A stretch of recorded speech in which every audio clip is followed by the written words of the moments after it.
All right, the time for motions has come and gone. I don't consent to that. Well, you don't have to consent to that. I gave you a motion cutoff. All the motions have been denied. Now is the time, Mr. McLeod, where you have the constitutional right for a jury trial. So I can set this trial for, would 2 days suffice, Mr. Julia? I think we could probably do it in 1 day. All right, well, just to be safe, we'll schedule it for 2 days then. I can schedule this for a jury trial, Mr. McLeod, on Thursday, Friday, August 8th and 9th. And what we'll do is we'll be here Thursday, August 8th to select the jury. And then we'll go immediately into the trial. As needed, we can, we'll continue into Friday. I'll have you both file witness and exhibit lists within 21 days of today's date. And welcome to Facts or Frauds. What you are witnessing is real. The participants are not actors. Good morning. We are on the record in the 53rd Circuit Court for the County of Cheboygan, and we are providing public access to this hearing both in the courtroom and also online.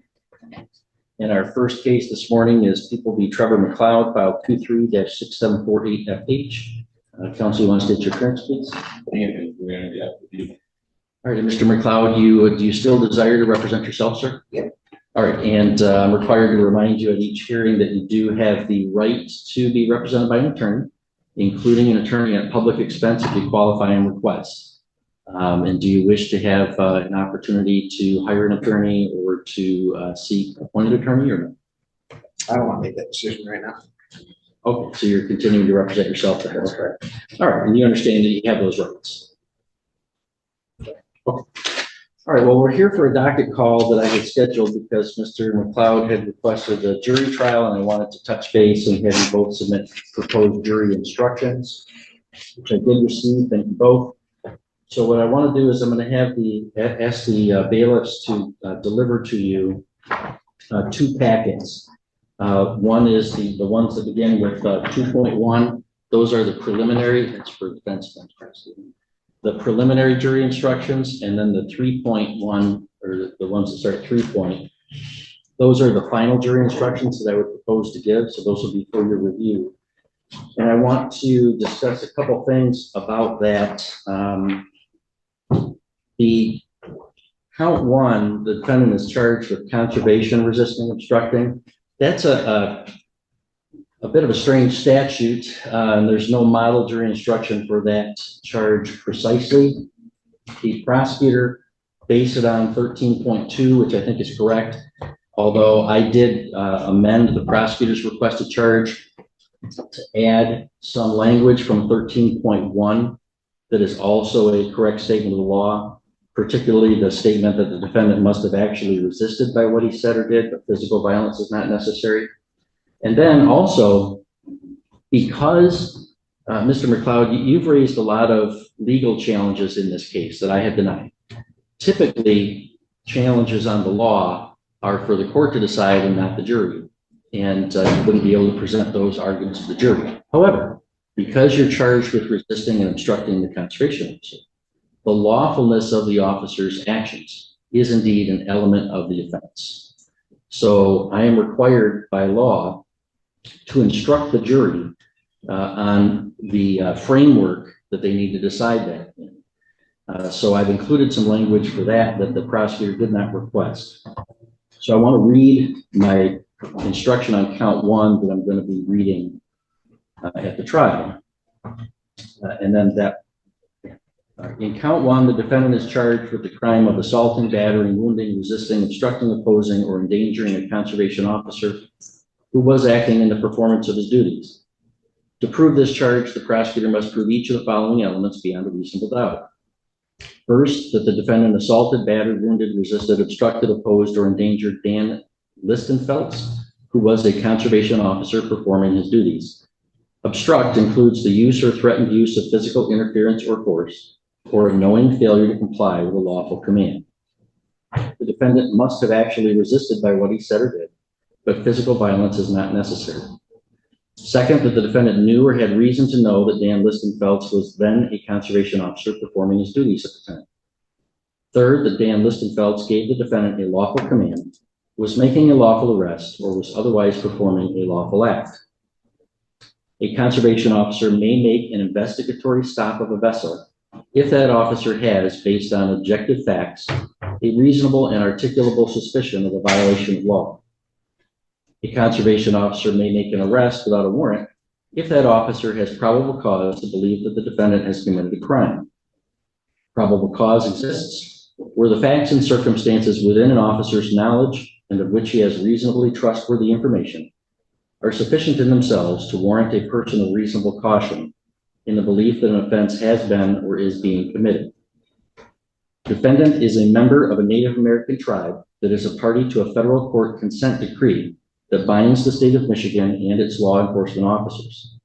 Under the terms of that consent decree, tribal members operating boats or other vessels who are engaged in the exercise of a treaty-related hunting, trapping, fishing, or gathering activity shall not be subject to state vessel registration requirements, provided that the tribal member satisfies tribal license requirements for the activity in question, is in compliance with the applicable tribal hunting, trapping, or fishing season limitations and tribal law adopted pursuant to the decree, and possesses evidence of being currently engaged in hunting, trapping, fishing, or gathering, such as fish, game, or common items related to hunting, trapping, fishing, or gathering, such as fishing rods, tip-ups, firearms, traps, or nets.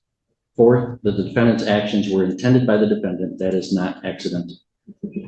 So in instructing the jury on the framework for which they should consider whether the officer's actions were lawful, I'm including in that instruction black letter law on reasonable suspicion and probable cause for a stop and rest, and I've included the direct quote from the consent decree that I believe is the provision that you've been arguing, Mr. Mr. Juliet, do the people have any objection to that instruction? No, Your Honor. Mr. McLeod, do you have any objections to that instruction to the jury for the trial?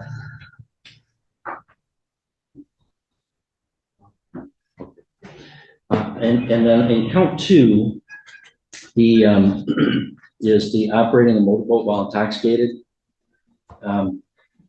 My model instruction is not that was requested by the prosecutor. I model it on the OWI vehicle as did the prosecutor. However, the charging document in this case, the information, there's two ways to charge someone with operating while intoxicated. One is an under the influence theory, and one is a over the limit theory. The information in this case did not include the over the limit theory. It included only the under the influence theory. So my instruction only includes that.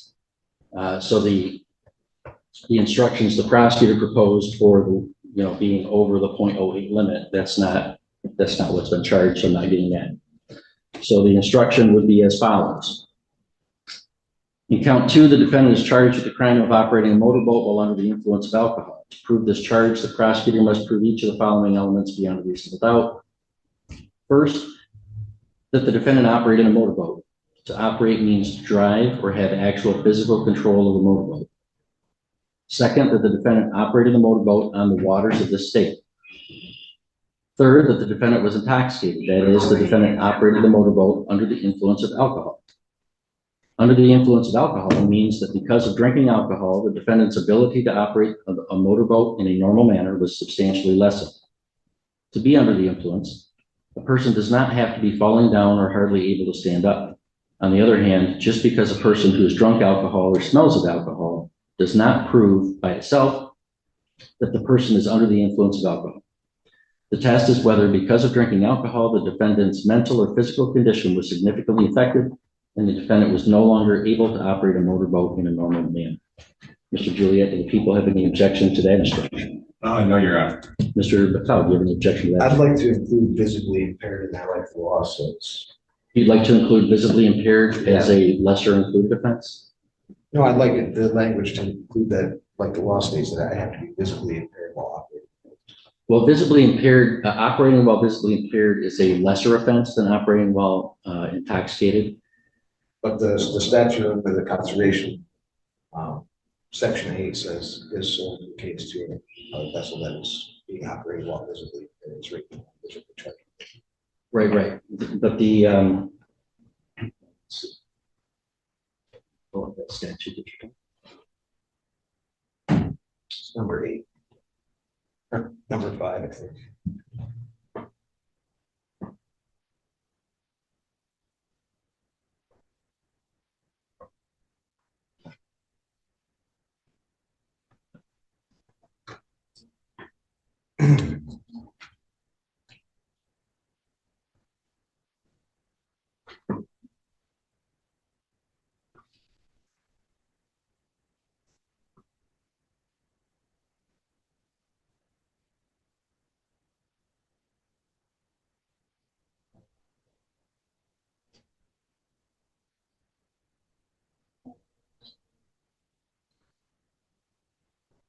Yeah, subsection 3, a person shall not operate a motorboat on the waters of the state when due to the consumption of alcoholic liquor or a controlled substance or both, the person's ability to operate is visibly impaired. Ability to operate is very correct. Right. And then I'd like to include number 8 in that same. Oh, the definition of operate as used in this section, operate means to be in control of a vessel propelled wholly or in part by machinery while the vessel is underway and is not docked at anchor, idle, or otherwise secured. Correct. All right. I will include the definition of operate under subsection 8. Under the second element where it says second that the defendant operated a motorboat in the waters of the state, operate means, and then I'll give the statutory instruction. But Mr. McLeod, the operating while visibly impaired is a lesser offense. So I can instruct the jury if you request, and I can change the verdict form to this effect too. It says that they can consider whether you're guilty of the operating while intoxicated, or they can consider the lesser offense of operating while visibly impaired. The operating while intoxicated is a higher burden to prove. The language under the influence of alcohol legally is a higher burden than the visibly impaired. So sometimes defendants want the lesser included as an option. Other times they don't because they don't think that the higher burden would be met.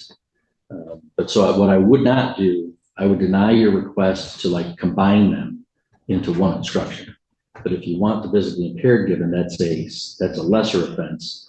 And I'll let you think on that. We're going to come back for another docket call in July. If you request a lesser included, we'll do that. I'll make a note, possible lesser included impaired. All right. A couple other things.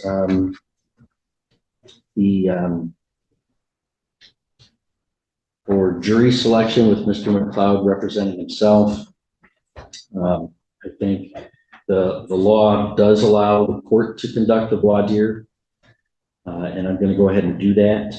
So I'm signing an order today that on my own motion, I will examine the prospective jurors during jury selection and not allow direct questioning from either the prosecution or the defense. I object to that. Noted and overruled. But I'm giving both sides, as required by the court rules, an opportunity to submit written questions. So you have to submit written questions to me not later than Tuesday, July 2nd, so I can review them. And we're going to come back for a docket call on July 9th at 9:30 a.m. And then I will not ask questions that I determine are improper, irrelevant, or unnecessary. Sorry, you have a jury of my Native Americans, my peers. No, sir. It's a jury selected at random from folks in the county.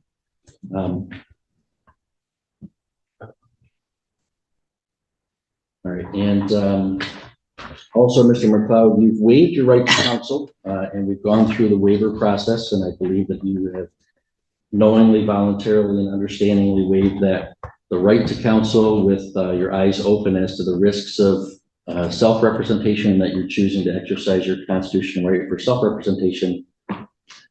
That, of course, doesn't allow you to become disruptive to the court processes.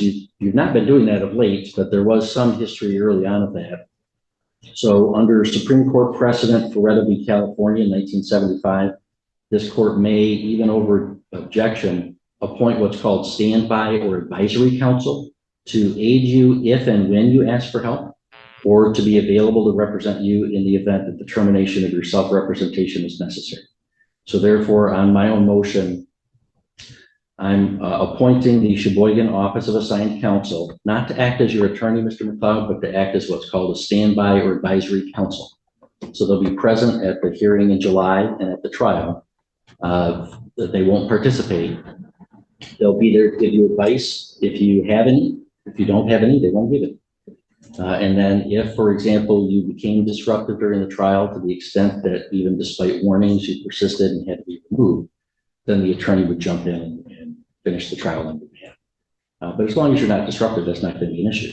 But they're there just as advisory counsel for you. All right, Mr. Juliet, any objection to that? No.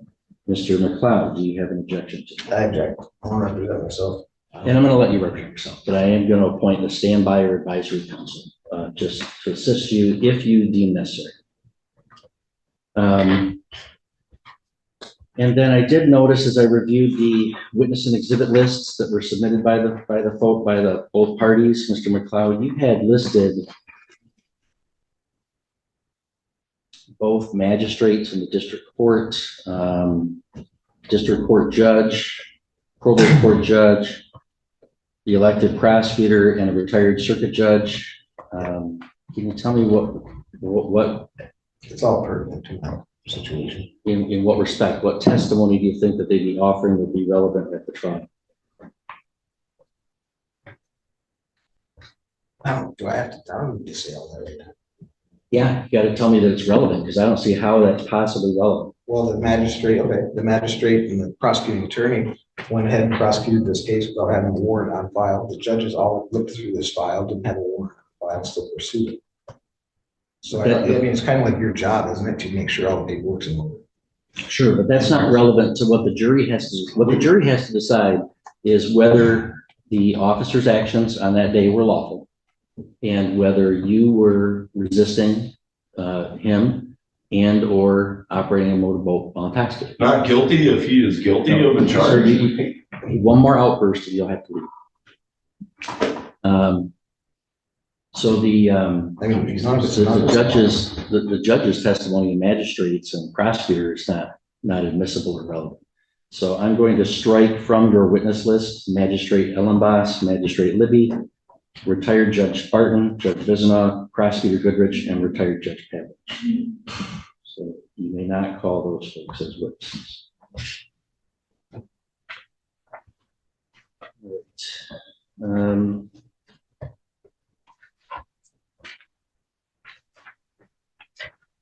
And what we'll do then is come back for, you both have until July 2nd to come back for, or you both have until July 2nd to file witness and exhibit lists, or I'm sorry, to file requested questions that I would ask the jury during jury selection to achieve a fair and impartial jury. We're not going to get a fair and impartial jury because they're not going to be Native Americans. It's the whole situation. Well, that doesn't, if somebody's African-American, we don't seat an entirely African-American jury. If somebody's Asian-American, we don't seat an entirely It's not Asian-American jury. true, not yours. It's not, well, sure. The argument that I'm It's fighting is yours. based on the treaty rights. That's the whole thing about it. Yeah, in fact, it would violate the Constitution if I tried to seat a jury of only Native Violate the Americans and Constitution. excluded people based on their race. So I will decline your invitation to engage in racial discrimination in jury selection. So you have until July 2nd to submit written questions, and we'll come back for a hearing on July 9th at 9:30 so I can tell you which of those questions I'm asking or not asking. I'm granting Mr. McLeod's request to add the definition of operating, and we'll give him until the 9th to decide if he wants the lesser included or impaired instructed. Is that the 9th or the 2nd? The 9th, yeah. The 9th is the hearing. And we are still scheduled for jury selection August 8 and 9. All right, anything further for today from the people? Just briefly, Your Honor, while we're on the record, Mr. McLeod and I have been undergoing continued plea discussions. I guess I would just ask the court its position on a few possibilities. for resolution. Okay. I know in the past with some cases, we've done a plea to a felony with a very short term of a delay with a dismissal at the end. Is this the type of case the court might consider something like that on? Yeah, I mean, from what I've learned about the case in the pretrial motions, although your legal arguments have been unavailing, Mr. McLeod, I don't think your underlying conduct in this case was all that egregious. And so, I mean, I'm not looking to lock you up, even if you're convicted after the trial. So whatever negotiated outcome you guys could come up with, I would have no problem with. I don't think your behavior was extreme. Can I motion for summary judgment? What's that? Can I motion for summary judgment? Well, no, I mean, you already did. There has to be like a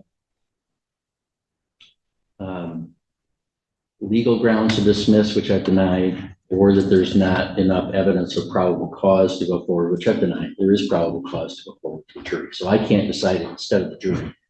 I mean, you could waive your right to a jury and have a trial in front of me, but both sides would have to agree to that.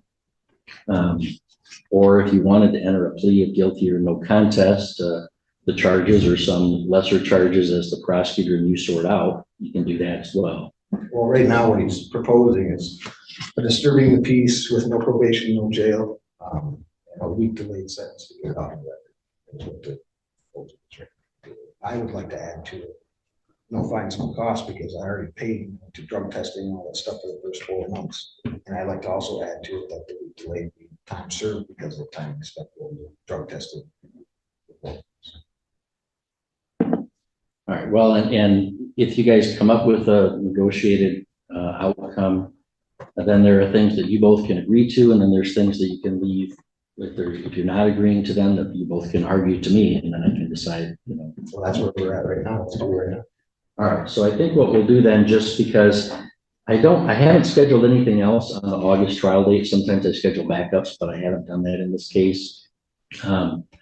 And because I want to preserve the ability to use those dates or something else, I'll indicate that the July 9th hearing will be a plea cutoff as well. So if there is any kind of Well, I guess what I'm wondering is if I take this, please, and something agree to.